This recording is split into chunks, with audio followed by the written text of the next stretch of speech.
So, hello everyone, it's the Cricket Connoisseur here, and welcome to the TCC England versus Pakistan preview show. Now, today's show, I'm joined once again by host of the 22 Yards podcast, Joe Nuttall. And in this show, we'll be covering all of the bases of the upcoming three-match test series between England and Pakistan, which is all set to get underway on Wednesday, the 5th of August at Emirates Old Trafford. So, without further ado, Joe, thank you very much for coming on to the show today, mate. How excited are you for this series to start? Yeah, I'm really excited. I think it's going to be a good series. Obviously, England have played a lot more cricket than Pakistan recently, with the West Indies series, which has just happened. And yeah, I'm really looking forward to getting more Test cricket, which is something everyone's been craving for a long time. Oh, of course, definitely. And not only that, it's always great when Pakistan tour here, isn't it? I mean, if we look at the last two tours, they've actually got the best winning percentage out of any team in world cricket actually in the past decade. They've won 50% of their matches. So to remind everyone at home who's watching this, maybe hasn't understood the history of this series really, the last time Pakistan toured here it was 1-1 in 2018.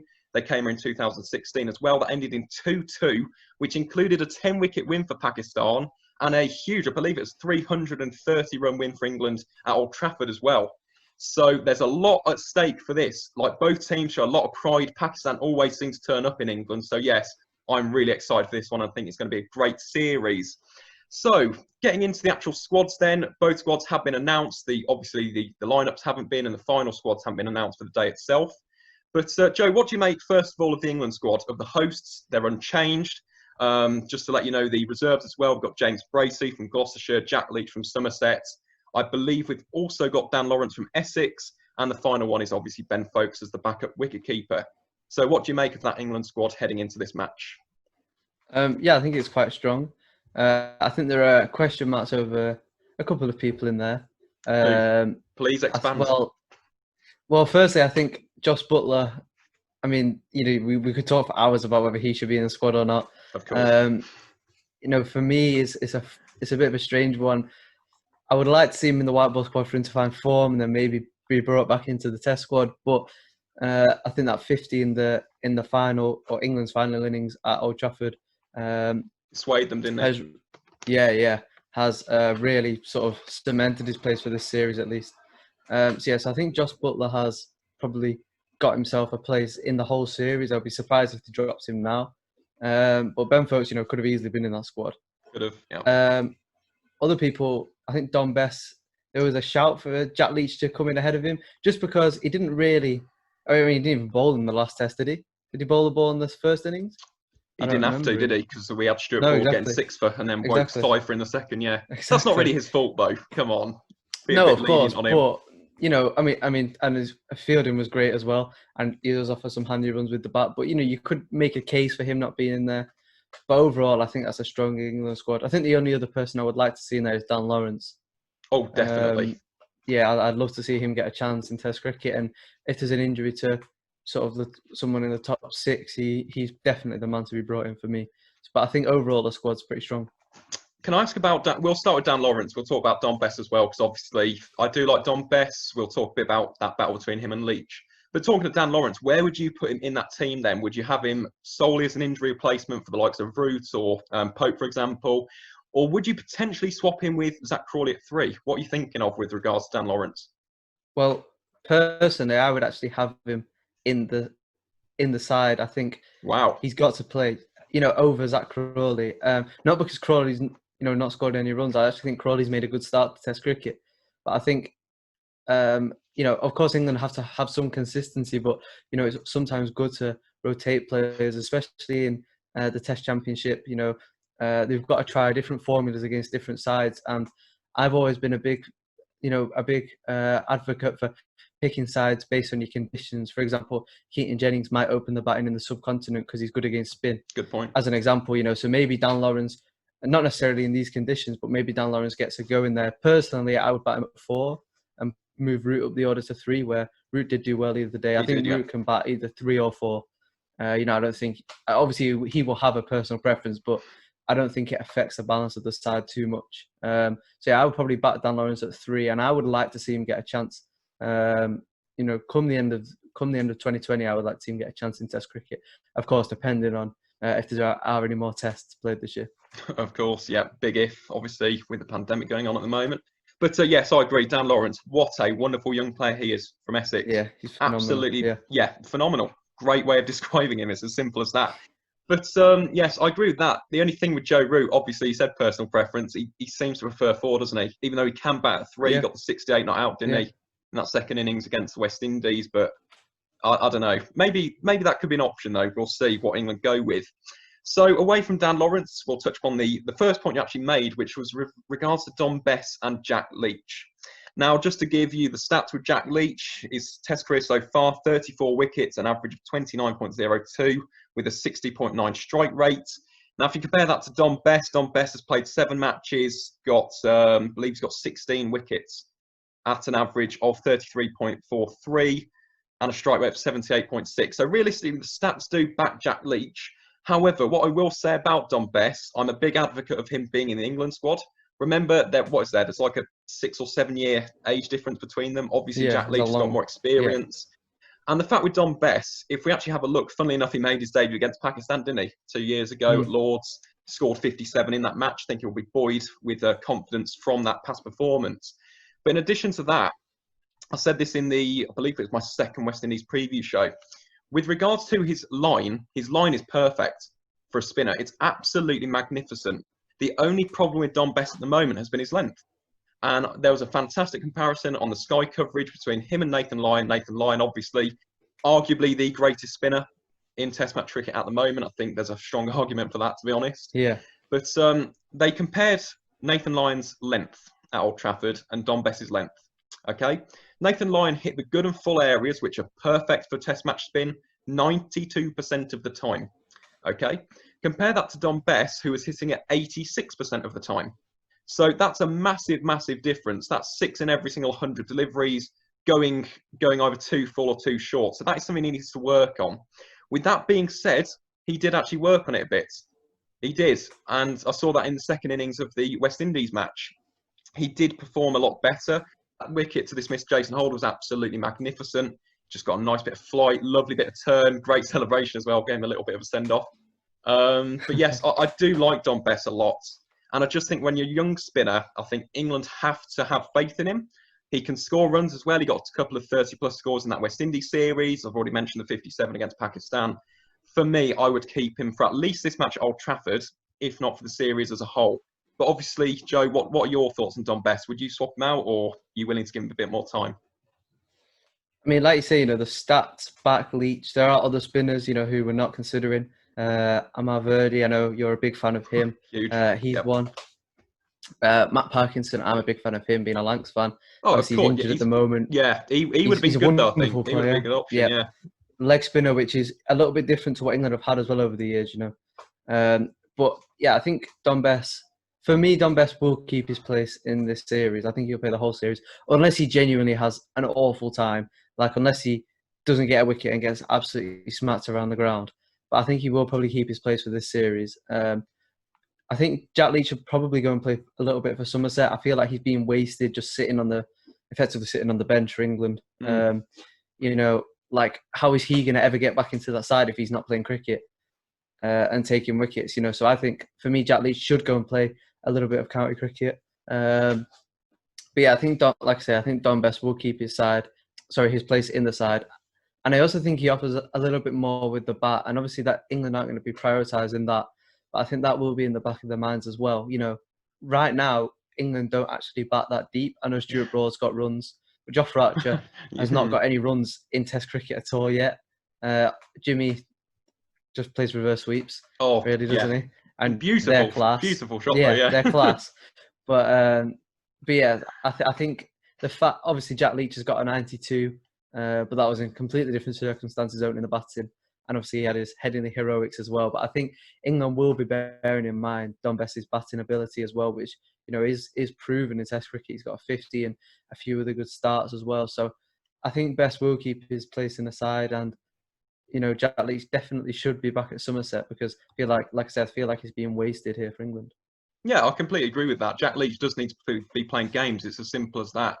But yeah, with relation to Dom Bess and obviously Leach, the only thing that you can say really for this series, if the pitches act the same, will there really be a massive emphasis on the spin? Because we saw it in the third and final match, heavily relied on the seam attack. As we mentioned earlier, Broad got 6 for, Woakes got 5 for in that match. Do you think that England will really emphasise the spin, or do you think we're going to go yet again swing to win? Well, I mean, that depends on, like you say, that depends on the pitch. Then that is where someone like Dan Lawrence could be of use. You know, he's a handy off spinner, really, isn't he? Yeah. Not many people mention that. Yeah, exactly. And you know, I don't want to bring the whole conversation back to Dan Lawrence, but if you think about him in the side, you know, offering spin with no spinners, him and Root, 2 part-timers, can do a good job if they do need that spin. But I think, you know, England's seam attack is arguably one of the best in the world. I think only Australia's, I would say, is probably better as a unit, you know, as a 6-man unit or a 7-man unit or whatever. Yeah. So, yeah, I would say England will rely a lot more on seam. I think Pakistan will as well, so we'll come to Pakistan later, but I think Pakistan will rely a lot on their seam attack too. And I think this will be quite a good series for both sides' bowling attacks. Definitely, yeah. And it is obvious, isn't it? Both sides heavily relying on the bowlers. You've said England don't bat particularly deep. I mean, we have got runs at the top in that last match. Roy Burns got 90. Sibley got a 50, didn't he? 226 runs in the series as well, an average of 45.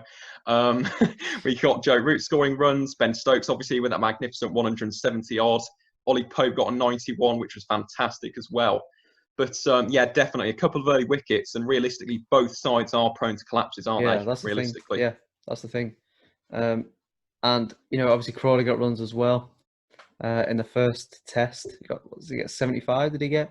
But yeah, like I said, I think it's definitely going to be a seam or a bowler heavy, favourable series. Yeah, I think that's one of the things we'll see. Definitely. And obviously, we've just alluded to there, the visitors, Pakistan. What do you make of their squad? I'll hear your thoughts first, Joe, on this one, because obviously it is quite a strong squad. But for me, there are quite a few names that stand out. And one noticeable omission from this squad is Harris Sohail.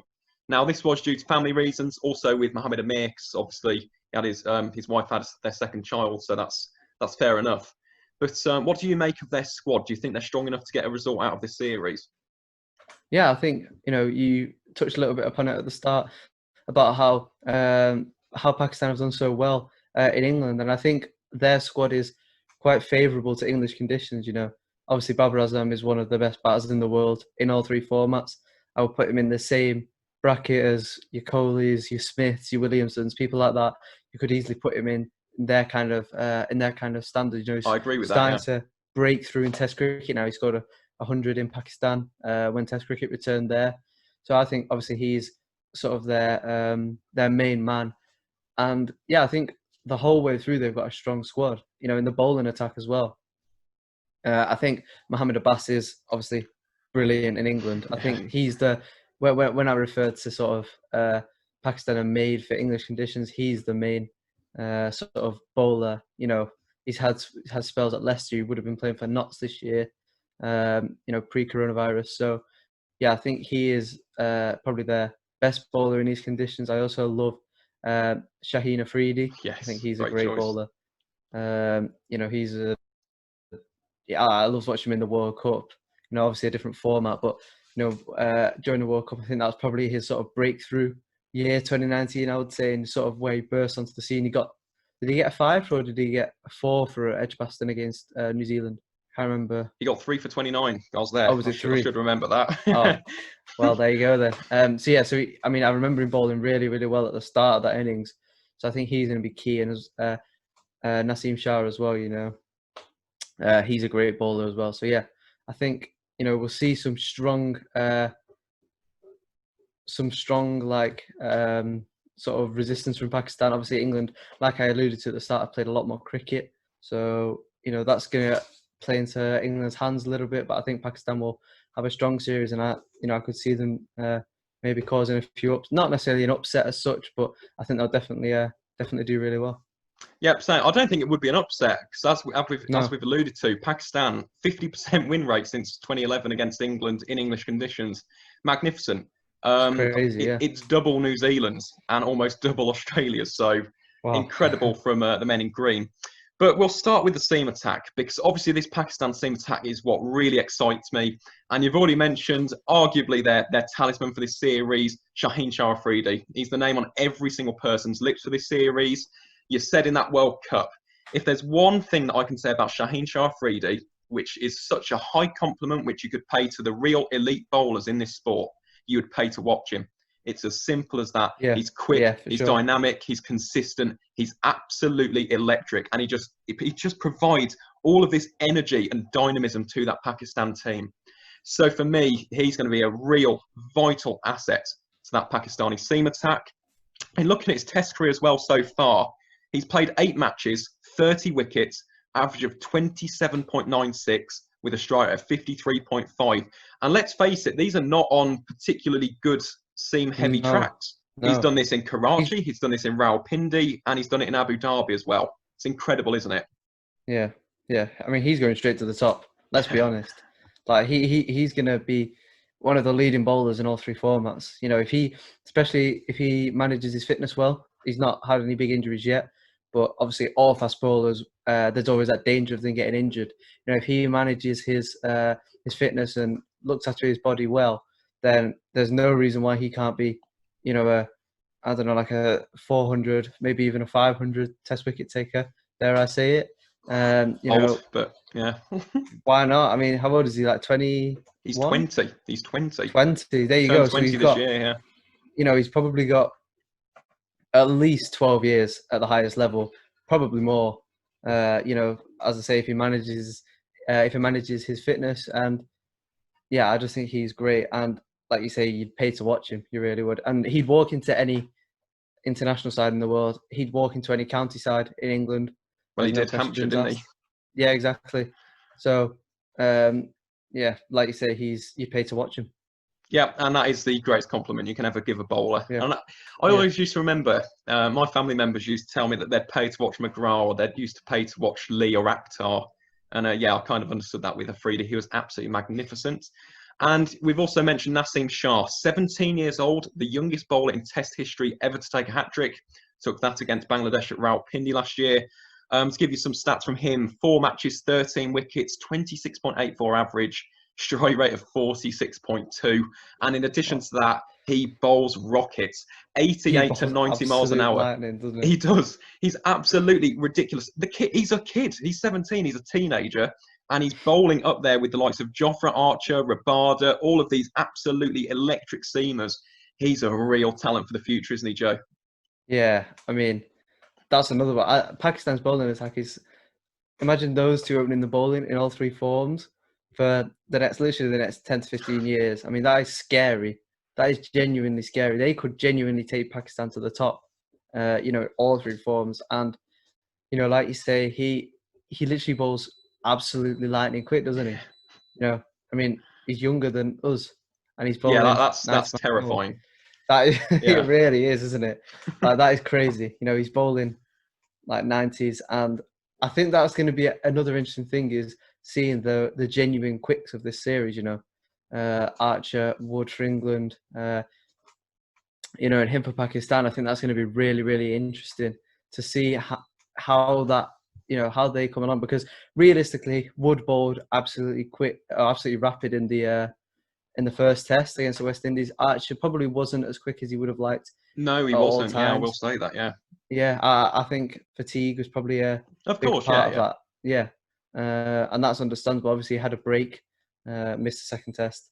So, you know, again, that's another discussion, you know, for a different time. But yeah, I think it's going to be really, really interesting to see those 3 like 90-mile-an-hour bowlers who bowl it on a consistent basis as well. You know, I remember watching Naseem in Australia when he sort of first broke onto the scene, and I just remember him in the warm-up match. I can't remember who he was bouncing, but he bowled a couple of bouncers. It might have been Khawaja, you know, and he bowled it, and he got, like, you know, Khawaja was literally off his feet, and he gloved it. Yeah, it was on Cricket Australia, wasn't it? Yeah. I think it was Khawaja. And yeah, I mean, he's 17 and he's doing that. He's going to be unreal. He really is. Yeah, and yeah, it's scary thinking that me and my like 25-mile-an-hour gentle off spin, and then he's out there bowling lethal pace. And yes, of course, other than the two young guns, they have also got Mohamed Abbas. Now, I think Mohamed Abbas is a ridiculously underrated seamer. He really is. And in English conditions, he is absolutely perfect because he gets a lovely line and length. He's very consistent, and he can also shape the ball both ways at a decent speed. It's not ridiculously quick, but it's good enough to draw the edges. And of course, the LBWs.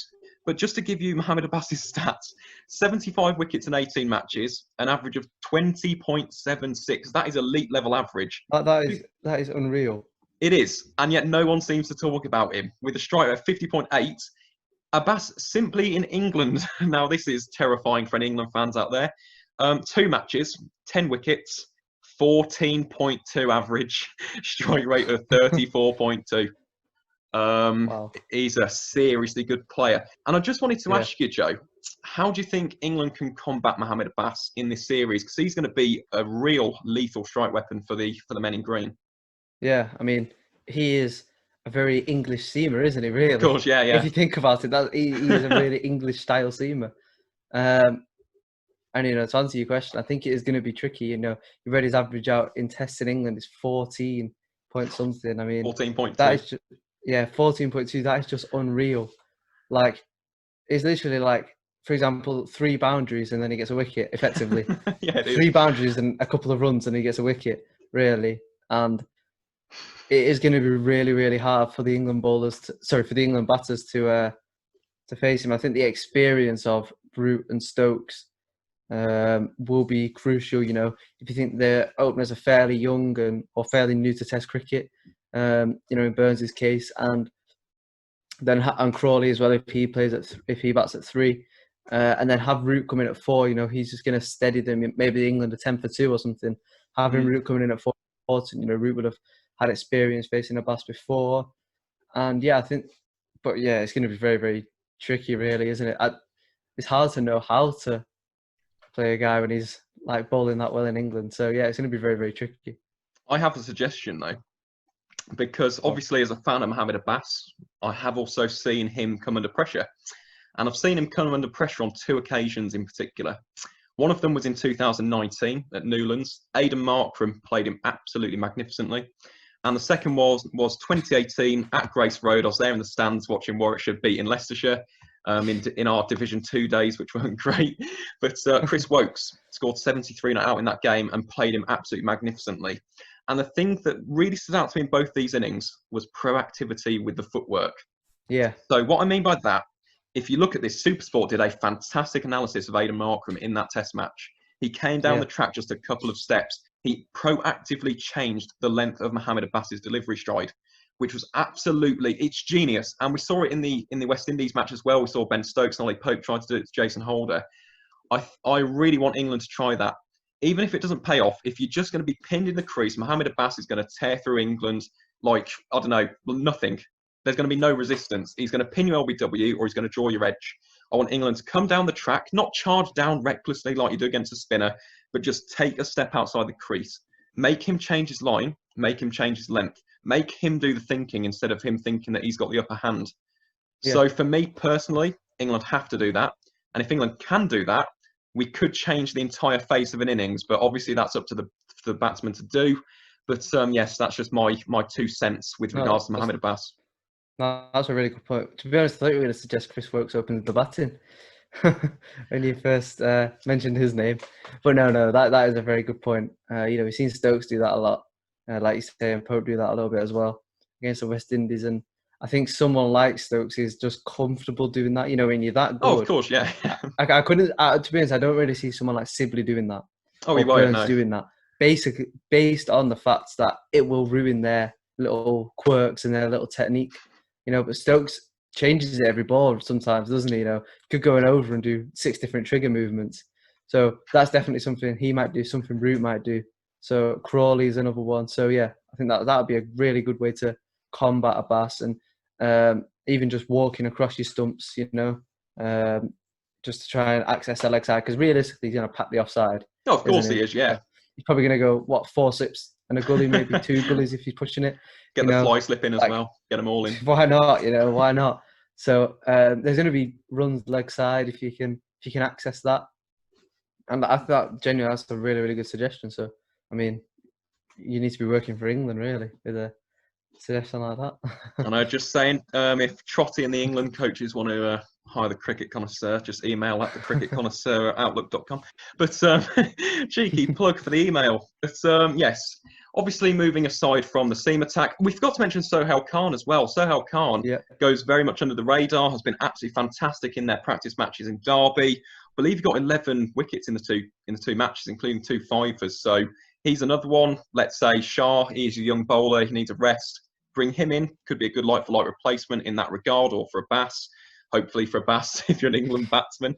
But yes, let's also talk about the main man, the one who pretty much every single person around the world is talking about, and that's Babar Azam. Now, Joe, how would you describe his rise from 2016 to 2020? It's hard, isn't it? I can't even think of a word. I can't think of a word, you know, it's hard. I will. Stratospheric. And I'll give you a stats for 2019 because this is absolutely mind-blowing. So Babar Azam's career stats, 45.12 average, strike rate 56, and he's got 500 since 2016. In 2019, he played 7 matches, scored 759 runs, an average of 75.9, with a strike rate of 72.6, so he's increased it by 15.73. And 4 centuries, including 2 of them being not out. So for me, yes, stratospheric describes Babar Azam. How do you think England can combat him? This is the real question.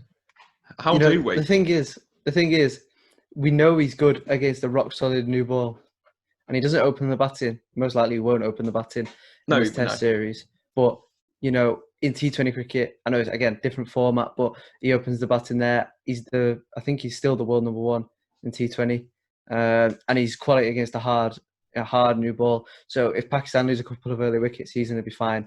You know, against a hard new ball. Again, you know, different format, and you can make that argument. But realistically, he's probably going to be okay against it.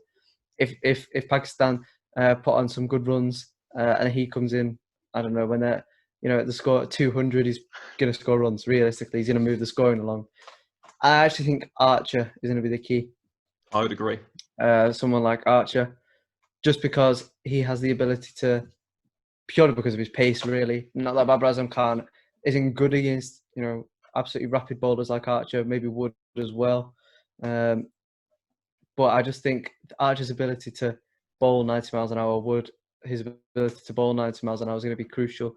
And their ability to bowl, you know, you could see Archer bowl 2 bounces at him and then york him, you know, and that's what will get him out. That's the thing. Like, yeah, for me, I think Archer's going to be key, but you know, Babar Azam's just an exceptional player, and he had an unreal T20 blast last year for Somerset. Him and Banton at the top of the order were brilliant, and yeah, I mean, he's just an unreal player, isn't he? He's just one of those players that if he's again, you pay to watch him, don't you? Of course, you really do. Yeah, you really, really do. And you know, I mentioned it earlier about him being in the same bracket as Williamson, Coley, and Smith. For me, those are the best 4 all-round batsmen in the world. You would have to say, and Root probably in there as well. But yeah, you would have to say those 4 are the best all-round batsmen across all 3 formats. So it's going to be very tricky. Of course, yes. I agree with Archer, and the reason why I agree with this is just in terms of in general, really. Again, I refer back to that Pakistan-South Africa series. South Africa won that series 3-0. It was a pretty dominant whitewash, to be honest. But Pakistan really struggled against Duan Olivier. And if you know, well, I'm guessing you will because he's Yorkshire. But yeah, but Duan Olivier, it was just consistent, just bouncing it in, shoulder, chest area, really uncomfortable bowling. So I imagine how England will set up. We'll have the 2 swingers up front, try and generate some, obviously, in-swing, out-swing, etc. Set up some pretty standard English dismissals. Yeah. I want Jofra Archer not to have the new ball. I want him to come in as a strike weapon. He is our X factor for this series. So could Mark Wood if we choose to bring in Ollie Stone for the 3rd match as well. Potentially could be an option. Ollie Robinson's another one from Sussex because he's very tall, generates a lot of pace and bounce. I just think with Babar, if you can bounce him in and make him uncomfortable early, and then follow him up with a nice, juicy, full out swinger. It's never the bouncer, really, is it? No, that get you out. it's the follow-up Yeah, because it's that's in your Kemar head. Roach showed that. Yeah, Yes, against Stokes, he pushed him back with 2 short balls and bowled him. of And it's course. never the bouncer, is it? No, Well, I yeah, mean, sometimes it is, but depends. If it's sailing over your head, you're never going to get out. But no, no, it's the short exactly. ball. It's not the bouncer, it's the short ball, isn't it? That comes Yeah. up to your chest shoulder height. So for me, that's the only thing that I can really suggest for the England bowlers. As much as I like Don Best, Babar Azam plays spin arguably better than anyone in that Pakistan team. He's absolutely magnificent. Yeah, as I said, he just tore apart Bangladesh and Sri Lanka's spinners, which was incredible. Played very well against Nathan Lyon as well, I thought, in Australia, especially in Adelaide. What did he get in Adelaide? I think he got 97. He didn't quite get his 100. But yeah, Babar Azam's another one. And finally, just to talk about one final batsman, Fawad Alam. Now, do you know Fawad Alam, Joe? I've seen bits of him. Now, he's someone that I covered actually quite a lot when I did my Qaid-e-Azam Trophy results last year. Now, Fawad Alam is a very interesting character. He's 34, and he reminds me, in many ways, of England's situation with Joe Denley. Because Fawad is an older player. He plays at 5, so he's going to have a lot of competition from Asad Shafiq, which is obviously, Shafiq's been in fantastic form in 2019. That's going to be a very difficult battle. But for me, I really want to see him play. He was absolutely fantastic in the QEA Trophy, the Qaid-e-Azam. There was one match in particular, and it was Sindh versus Central Punjab in Faisalabad, I believe it was. I think it was October, November time. Might have been the end of October. And he scored 92 against Naseem Shah. Now, Naseem Shah got 6 for in that match. It was a really good match. Good draw. I think they're like 2 wickets in at the end for Central Punjab. And just the maturity that he displays. He's an absolute piece of granite in that middle order. So for me, I want to see him play. Whether or not we'll see him is a completely different story. He has got a bit of experience in England. He played for is it Clitheroe or Clitheroe? You should know this, Joe. It's in Lancashire. Clitheroe. Clitheroe. Yeah, he's played for them in the Lancashire League in 2017 and 2018. I've already mentioned that 92 against Central Punjab. And not only that, he's played quite well in the practice matches. I think he got 43 and 24, 25 in those matches. So Fawad Alam is looking like a very good candidate. But I just wanted to ask you, Joe, would you replace someone like Asad Shafiq, who can also potentially give you a few overs of spin, with Fawad Alam? I mean, you know, Pakistan haven't played much cricket, and I think a lot of it has to be based off of the practice matches.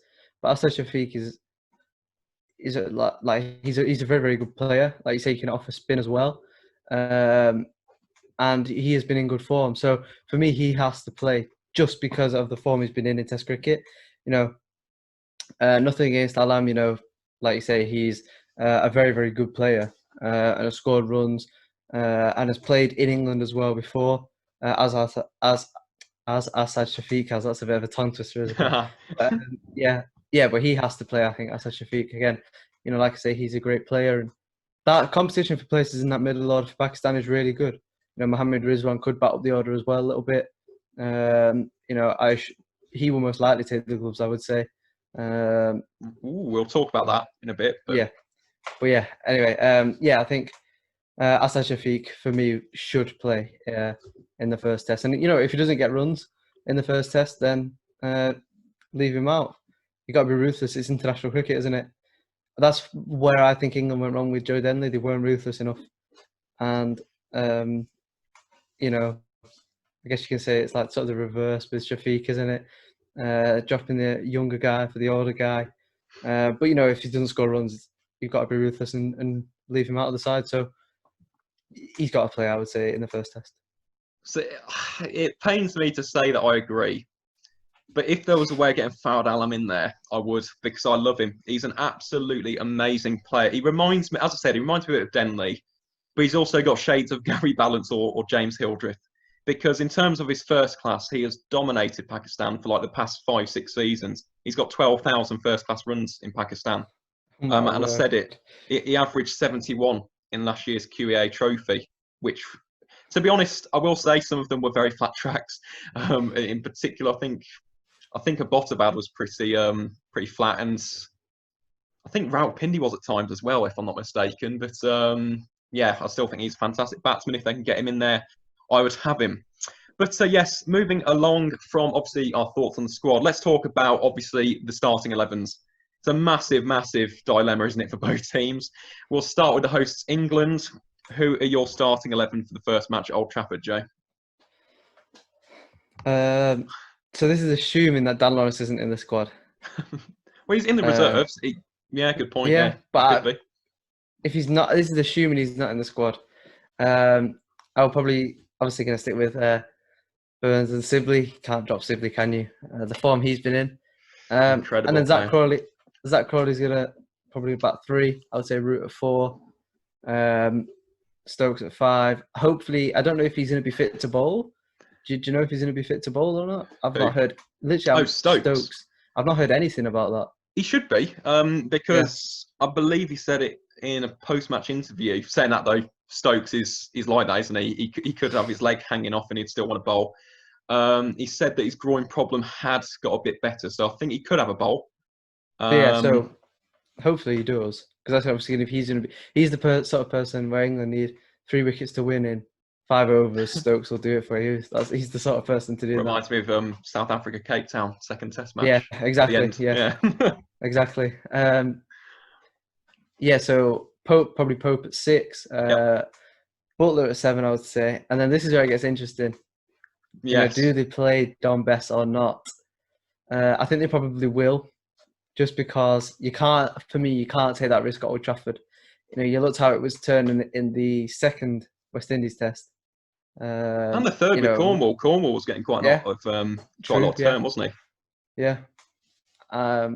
Especially in the second test, Roston Chase was turning it, turning it around corners, and he doesn't necessarily turn it so much. I think they probably will stick with Best, and I think they'll go Archer, Broad, Anderson, or maybe Broad will get promoted. Promoted up to 9. What was your 3? Archer, Broad, and Anderson.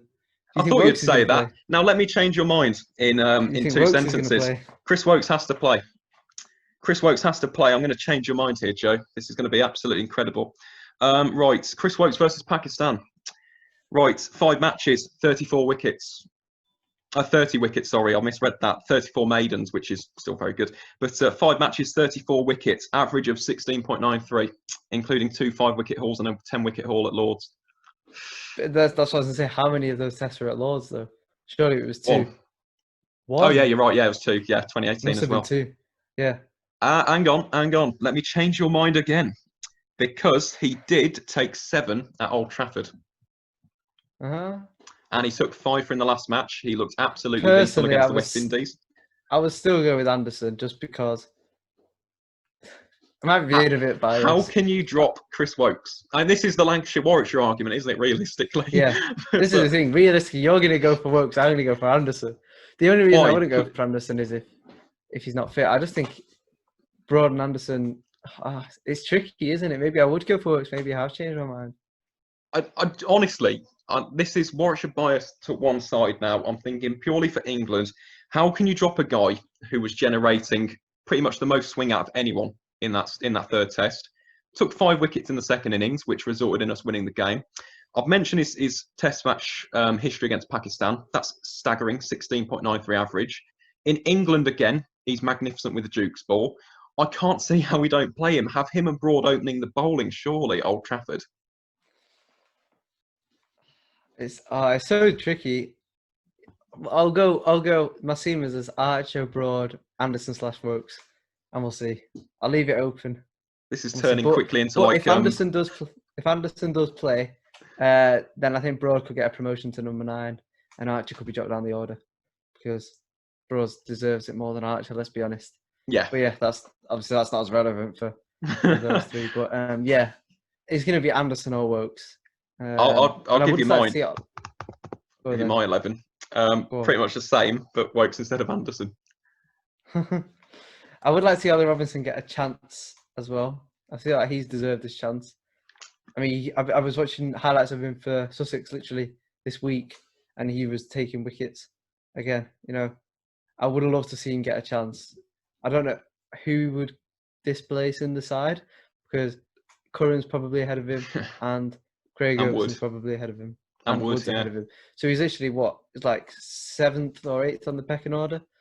But yeah, as someone who I'd love to see, I guess that's a good thing, though, isn't it? Oh, of course, yeah. For English fans, it's a not, maybe problem not you for want him. to have, isn't it? Yeah, exactly. To have a guy like Robinson, you know, an 8th. But then again, can you even compare Robinson and Curran?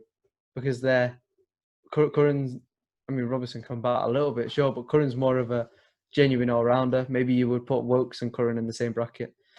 So, you know, it's one of them, isn't it? But yeah, I think it's either going to be Anderson or Wokes.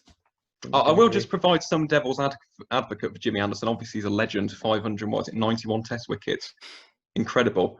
But yeah, of course, I love Jimmy. This isn't a question of me not liking either of them. I love them both. Just give Jimmy a lot of praise, really. He's the second leading wicket taker for, of all time in England versus Pakistan Test Series. 15 matches, 63 wickets, an average of 18.58. But as I said, just to compare that to Chris Wokes, he's got a worse average and gets one less wicket every 15 balls. So, I mean, we could have this argument all day, couldn't we? Realistically, and it's so hard for us to take away this Lancashire-Warwickshire bias, because no matter what, I'm always going to be thinking. No. This is not bias now. This is what's best for England. I'm going off. Yes, more wickets in the last series. We're turning into Bob Willis on the debate. Who took more wickets in the last series? Wokes. Who has the better average? Wokes. Who has the better strike rate? Wokes. But we could go into economy rate as well. Who has more wickets? Hang on, he's played a lot more matches. Chris Wokes 35 matches in, 106 wickets. Well, what you'd have to averages do less is than 30. Ratio it out. We'd have to ratio it out. Yeah, we need weighted averages, don't we? But anyway, yeah, it's going to be an interesting selection. You know what? Anderson will definitely play. We'll leave that to the comment section, and I'll probably put this up on Instagram as well. We'll leave it to other England fans. Fair enough. So yeah, comment Wokes or Anderson. Let us know. Stays us decided. We'll do it like a. In fact, we'll put it on a poll. But yes, England aside, obviously, let's go with Pakistan. This is arguably a lot harder, realistically, because who would you choose as the opening duo? I mean, I'm going to bring the squad up again. Check I'm not missing anyone, but they have a lot. You could argue Babar Azam could open. He probably won't, but you could argue he could open. Like I say, he's done it in T20 cricket and one-day cricket. Has he done it in one-day cricket? I don't think he has. No, he doesn't have to. Check. I don't think he'll open. He will surely stay at 4. I think. I think he probably will. To be honest, I think Imam. Really, over Abid Ali. True. This is the tough question. But that's good though. That's what you want. That's what. Of course, that's not what. Yeah. What do you mean? Well, we as cricket fans. Yeah, let's take the England caps off. Yeah. Azhar Ali could open.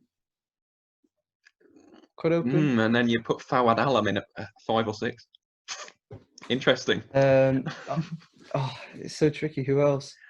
Well, Shan Masood, let's face it, Shan Masood's pretty much, he's nailed in. He's nailed in. It's a question of, do you go with Abid Ali, who scored 161 on debut? In fact, I have got his stats here. Where are they? Abid Ali in 3 matches, 321 runs, strike of 57.94 with 200s and an average of 107. But Imam is played a lot more in England. What I will say about Imam, though, he doesn't average well in England. He averages 18.66, which is far less than he didn't have the best 25.52 last year either. Which is the last time Pakistan came over here. Again, different format, I know, but you know, this is good for cricket, isn't it? This is of course, yeah. Who else? There's no one else who I've missed, I don't think. No, I don't think there's anyone else who I've missed. So another seamer actually, who we forgot to talk about, was Wahab Riaz. Do you think we'll see him? I always think it's fun when Wahab Riaz plays, isn't it? It's entertaining when he plays. I've seen him bat 3 for Derbyshire in a T20 at Old Trafford, and he walked out with 3, and I was like, what on earth? I've never seen him bat 3 really? Up the order in a T20 before. He's like Sunil Narayan. He pinch hits sometimes. And he absolutely, I think he got 40 odd of about 20 balls, and he just walked out, smashed our ball everywhere. But yeah, it's always fun when he plays. I think the best spell he's ever bowled was that one to Shane Watson in the 2015 World Cup. And again, some animosity between those two. Yeah, yeah. But it is always entertaining when he plays. So yeah, he could easily play. But yeah, he obviously won't open the batting. But I just noticed his name on the squad list. But yeah, you never know. Night watchman. Imagine pinch hitter in a test match. Why not? Yeah, if they need about 50 runs, get Wahab in there. Why not? Yeah. But yes, number 3. Check again, I'm not missing anyone. Probably going to be Azar. Yeah, I'd agree with that. Number 4. Babar well, Azar.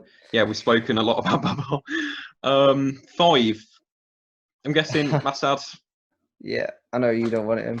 Or do you want him? I do. I have actually put him in because I've been cheeky. I thought for Old Trafford, I'd put Fawad at 6 because Asad Shafiq can give you even Shan Masood bowled against Australia. Yeah. Even he can give you a few overs of spin if you need it. So I'd be tempted to go with Fawad. If it's not got moisture though, and it's not really going to turn, maybe Fahim Ashraf or Shadab would be a better option. Fahim Ashraf's a good shout. He was going to play for Northants this year, wasn't he? Yeah, he did last season. Yeah, he played against. He played last season as well, didn't he? Yeah. Yeah, but he was going to play. I think he was going to play all 3 forms this year. Gives you the angle as well with Fahim Ashraf, exactly. a bit like Curran for England. Yeah, would be a good option. Mohammed Rizwan could bat 6 potentially. Like I say, he could go up the order. He's got. Oh yeah, of course. Yeah, if it's Fahim, you'd put wicketkeeper over Fahim. I agree with that. Oh yeah. And put Fahim at 7. Yeah, I agree. Yeah. He got runs in Australia as well. Mohammed Rizwan. I think he impressed me a lot. Do you think he's going to take the place of Sarfraz though? I think he's done enough to warrant Sarfraz. Yeah, I mean, Sarfraz is a great player, but he sort of had a few fallings out with the Pakistan board and stuff. I don't know how much love is there between Sarfraz and the Pakistan board and selectors and everyone else. So yeah, but I think Azhar Ali will be good. In test as a test captain, I think he'll be a good replacement for him. Obviously, he's had it for a little while now, but yeah, I think Rizwan has done enough to get fair comment. Yeah, that is fair. That's fair to have Rizwan. Number 8, guessing Yasir, surely. Yeah, he got 100, didn't he? 113. Yeah, 113. What a knock that was. Yeah. Although they did lose by an innings, but yeah. Apart from that, it was a good knock. Well, it's David Warner's 335. That was his 300 game, and Manus got 150, didn't he? So. Ridiculous. Oh, imagine that Sibley 300. Imagine. Ollie Pope or Zach Crawley. As quick as Warner as well. Oh, my goodness. 9 to 11 sort themselves out. Then they really. I'm guessing Afridi, Abbas, Shah right at the bottom. Shah is a tail ender. So yes, realistically, there are 11s then. So just to recap: Shan Masood opening with Abid Ali, Azhar Ali at 3, Babar Azam at 4, Asad Shafiq at 5. With 6 and 7, they can swap. You can either go Rizwan at 6, Ashraf at 7, or if they would be tempted to go with Fawad, you could put Fawad at 6 and Rizwan at 7. You want to see Fawad play, don't you? So I do. I really do. Is that what you would go, or would you go for? I'd put Fawad in. I'd put Fawad at 6. I'd take the risk at Old Trafford. If there's moisture, and let's face it, it's Manchester. There probably is a bit of moisture in the track. You've got 2. I would say part-time, but at least you've got 2 extra spin options. What about Shadab? Do you think Shadab's going to have a role to play at all in the series, or? That's the question, isn't it? He's an interesting one as well, isn't he? Yasir Shah has definitely done enough to. Oh, 100%. He's quality, Yasir Shah. There's no chance he's not going to play. Underrated, massively underrated. Yeah, for sure. How many Test wickets has he got? Now he must have. I'm trying to think how many he must have. Yes, he sort of burst onto the scene in 2016, didn't he? Yeah. With that famous wicket of Shannon Gabriel. Oh my goodness. I will check that now. How many has he got? I should have known that. He has currently 213 wickets, an average of 30.52. So yes, Yasir has to play for me. I think Shadab might appear in the T20s, although fair enough, got Imad Wasim as well. That'll be quite interesting to see how they pick. But yes, we've mentioned those 2. Yasir Shah at 8, Shaheen Shafreed at 9, Abbas at 10, and Naseem Shah at the bottom at 11. And just go over England again: Sibley, Burns, Crawley, Root, Stokes, Pope, Butler, Bess, Wokes / Anderson, Broad and Archer. But yes, that is our selections. So just to move on to the final bit of the actual game itself, what do you think will be the standout battle of this first match at Old Trafford? To be honest, I think it will be Babar Azam against the England seam attack. I kind of pick just one seamer. So It'll I be would have everyone. To say, it's going to take a combined effort, isn't it, for realistically? Sure. Yeah. Babar Azam against, the England seam attack. Chris Wokes, had to pick, had to pick just one seamer who we would specifically have a battle with. It would be Archer. But yeah, I would say the whole seam attack in general.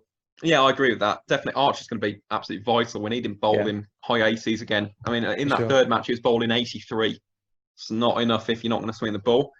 So yes, I'd agree with that. Also, I've already alluded to it, Abbas versus Sibley. I think that's going to be quite an interesting one. Abbas with the new ball is absolutely lethal. He did actually cause Sibley some problems in Division 2 as well, which is quite interesting. We'll see how Sibley obviously deals with that. But yes, I think Abbas, really, it's going to be a battle of bowlers, isn't it, really? Whoever bowls better and whoever can get off to a better start to their innings, really. Sure, 100%. So now moving on to predictions. Something that hasn't gone too well on the preview show, actually, in the past. But Joe, you can change the fortune. Who do you think will win the first game at Old Trafford? Do I have to give specific numbers? Oh no, of course not. Just England win, Pakistan win, or draw. England win. That's confidence right there. England win. Play more cricket. That's the main reason why. They've played 3 tests and 2 warm-up games. So it was 1 warm-up game, I think, wasn't it? So England win. I'm gonna choose Pakistan, and I say that as an England fan, because Pakistan have won the first Test match in the last 3 series, including the last 2 they won at Lords. I forgot where they won in 28. Was it it might have been the Oval or Lords again? But that'll be interesting. I think Pakistan probably will change it purely because I think they'll take it because England will be complacent. That's the only thing that I can think of now. Because we'll be buoyed by this success and we'll probably let it get to our heads knowing us, and then force a comeback like we usually do. Thing to do, isn't it? Yeah. Well, look at the last 3 series. We lost the first game to West Indies. We lost the first game to South Africa and Centurion. We lost the first game to New Zealand in Manganui. We lost the first game to Australia in the Ashes. We lost the first game to the West Indies in New Zealand. In Barbados. Sorry, not in New Zealand. So that's 5. That's 5 series where we've lost the first game. Do you not think Pakistan's previous history of playing at Old Trafford will come into play? It depends if Chris Wokes plays. Because if Chris Wokes and his 7 wickets and ability to swing the ball like a banana would be invaluable. But we'll wait and see for that, Joe. But yes, and finally, the one that everyone really looks for, don't they? The series prediction. Who do you think will win the series? Who's going to get the maximum Test Championship points? I think it will be England. I think Pakistan will win a test. I'll go 2-1 England. I think Pakistan will win a test. I'll say they'll win the middle test. Don't know why. But yeah, I think Pakistan will win a test, but I think England will take the series and take their points. Yeah, I agree. I don't think there'll be a draw knowing the 2 batting lineups. No. There definitely won't be a draw. Unless the only way there'll be a draw is if there's a lot of rain, which is probably only going to happen at Old Trafford. And the forecast is quite good for this week. So I know, it's good signs. And it could happen. You never know. If Sibley decides to get a 500 ball century, you never know.